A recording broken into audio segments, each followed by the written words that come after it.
Hello, everyone. Welcome to the basics, the people's basics. It is today, April 22nd, and today we are going to be covering in our video today a breakdown about how we can try to afford a universal basic income.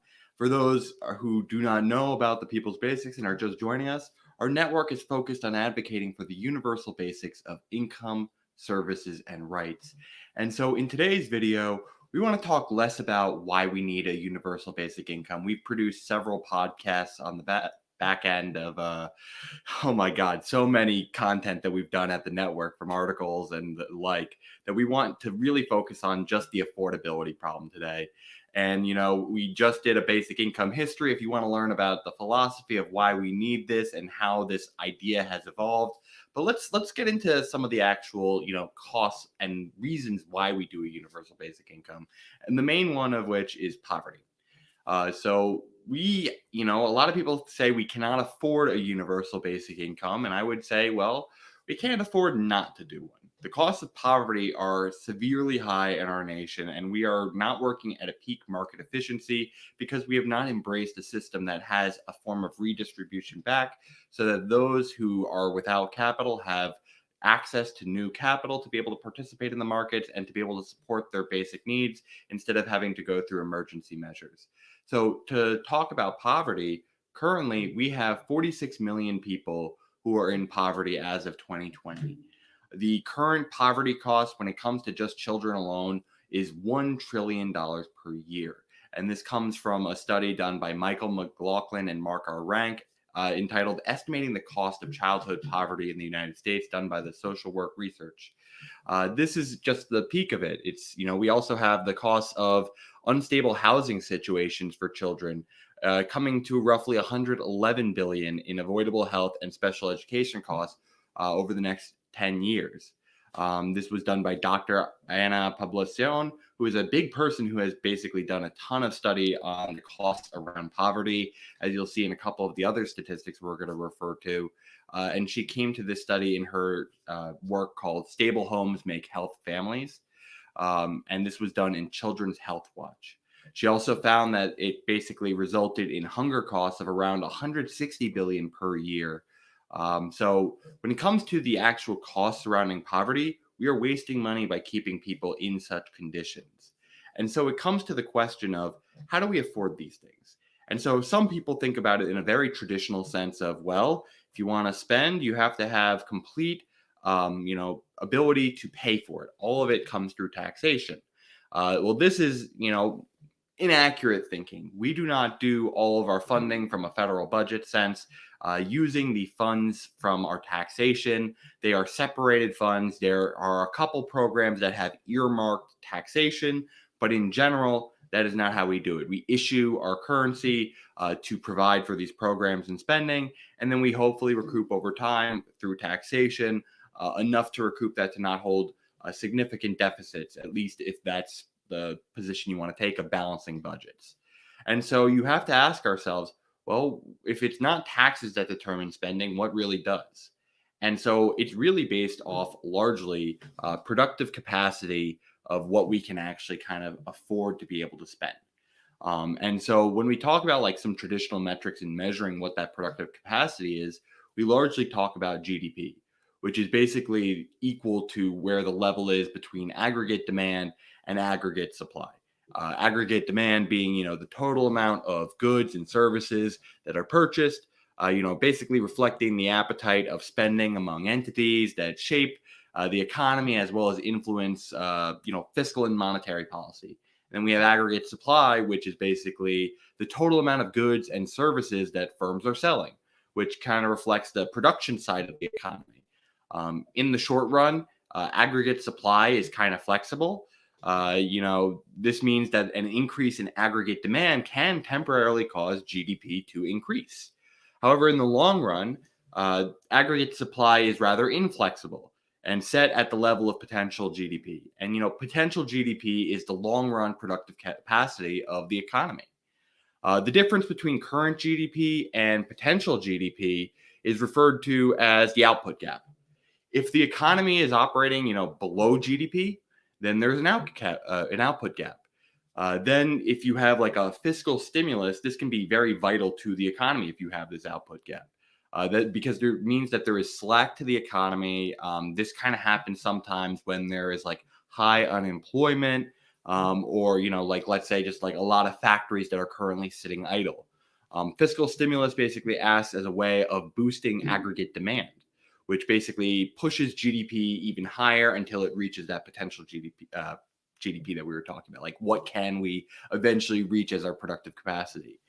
However, fiscal stimulus, can't push GDP, that much sustainably higher than its potential level. And there is some ability to run higher than potential in just the short run.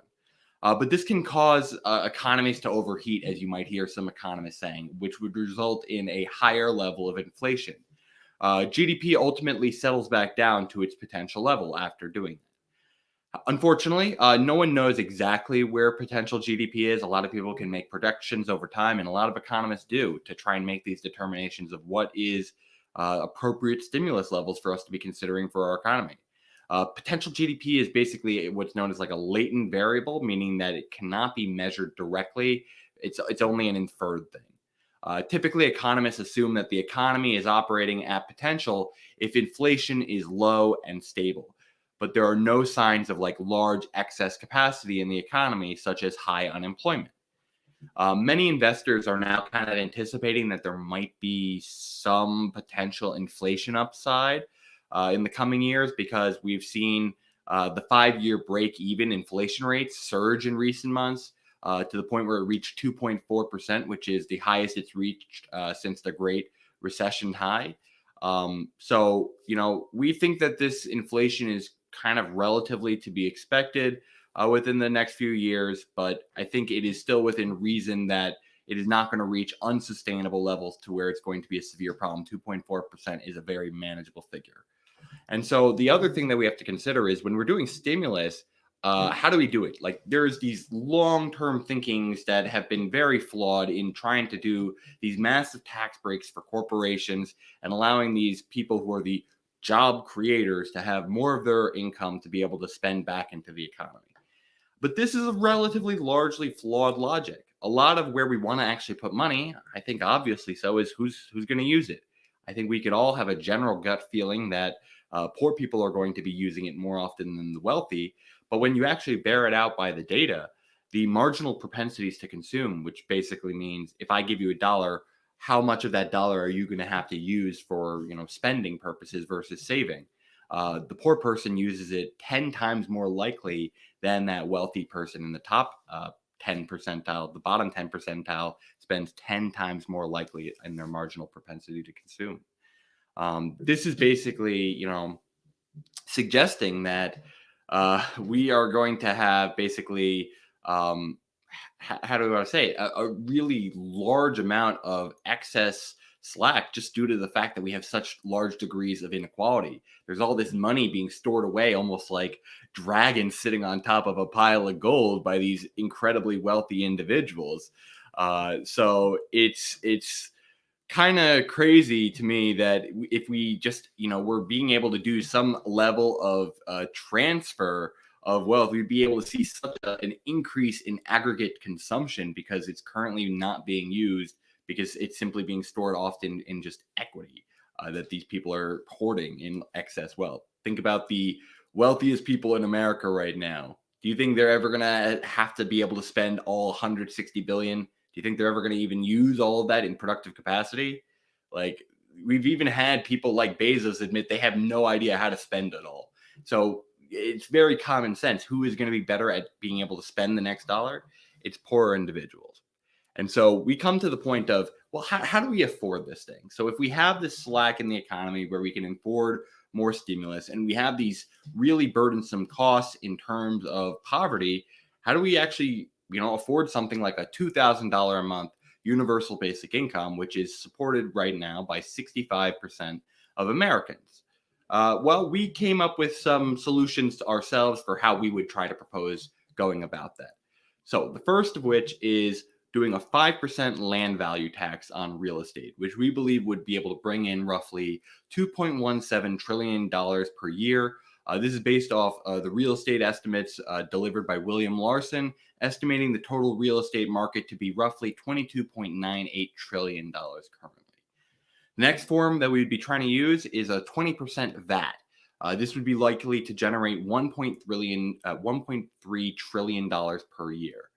After that, we would be looking to do a consolidation of cash-based programs that are these means-tested welfare programs that would roughly amount to $600 billion a year in saving. And we've talked about this many times in the past of why we want to switch from a universal system to a means-tested system. If you haven't watched our video of the top 15 reasons why means testing is mean, highly encourage you to go check that out before you raise this concern that this is going to be a problem and is regressive and such.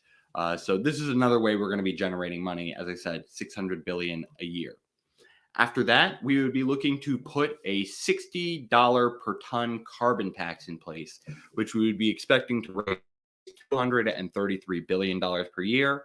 After that, we would be putting in place a corporate profit surtax, which is basically taxing excess profit that's not being recognized and is being currently stored overseas.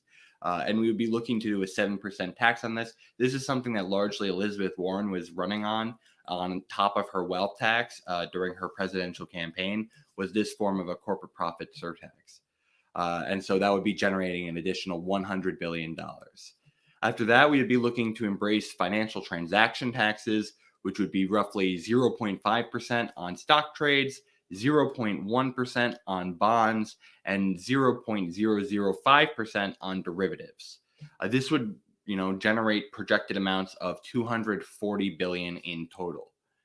After that, we'd be looking to do an annual accrual taxation on capital gains, so that's not just realized upon sale of transaction. This would be generating roughly $170 billion per year.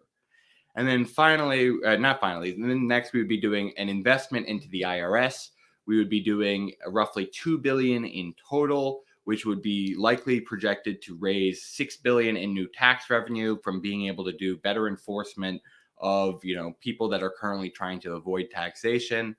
We would then be also looking to do a raise on ordinary income taxes that go above 10 million. So only for that marginal tax rate of people who have an income above 10 million would this apply, but this would likely to raise roughly 32.3 billion in total. After that, we would look to try and do our return of the estate tax to its previous form before what the Trump administration had done to it in raising the level from 5 million to 11 million. By bringing it back down, we could roughly raise $60 billion per year projected. Then we would like to try and legalize marijuana and try to tax marijuana at 15%, which would be projected to raise $61.6 billion. We would then like to try and legalize sports gambling, which would be projected to raise $1.5 billion per year. We would close the carried interest loophole, which would be able to raise us $1.4 billion per year. And then, according to a study, I think it was done by a Veronica's Voice, they had said that if we were able to legalize prostitution, we would be able to generate an additional $20 billion a year from that. We would then also be able to create a ton of jobs from this opportunity. As you can imagine, consumers having actual ability to demand products, as we said, to reach that real output level for the GDP is going to be able to generate a lot of jobs within the economy. And so the production of, this is based off of Andrew Yang's freedom dividend of $1,000 a month. The Roosevelt Institute at the time said that could generate roughly $2.5 trillion as well as 4.6 million new jobs, which would give them roughly an revenue growth tax-wise of roughly 900 billion.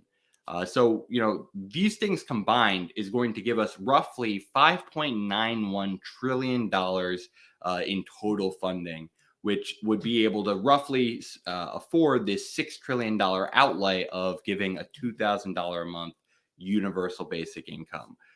So we think that by having this plus roughly $18 billion offset by deficit spending and reductions in poverty costs is going to be able to allow us to afford this because, roughly there are 255 million Americans. So to be able to afford this, we are going to need to hit $6 trillion in total spending. And so you might say, isn't that a lot of money to be spending as a federal government? And we would say it is on the higher end of things, but it's not at an unreasonable level. And so when you compare what the United States does compared to some of the other industrialized nations on earth, like the OECD nations, in terms of what our current ratio of tax revenue to GDP is, our current ratio is 24.5. The average is 33.8, which would mean that our budget would roughly raise to around $7.07 trillion. And then if we went to the high end, Denmark, which has a 46.3% ratio, we would get to 9.69 trillion. And so if you look at our current addition of 6 trillion in spending compared to our existing budget, we would basically be in line with what Denmark's percentage is.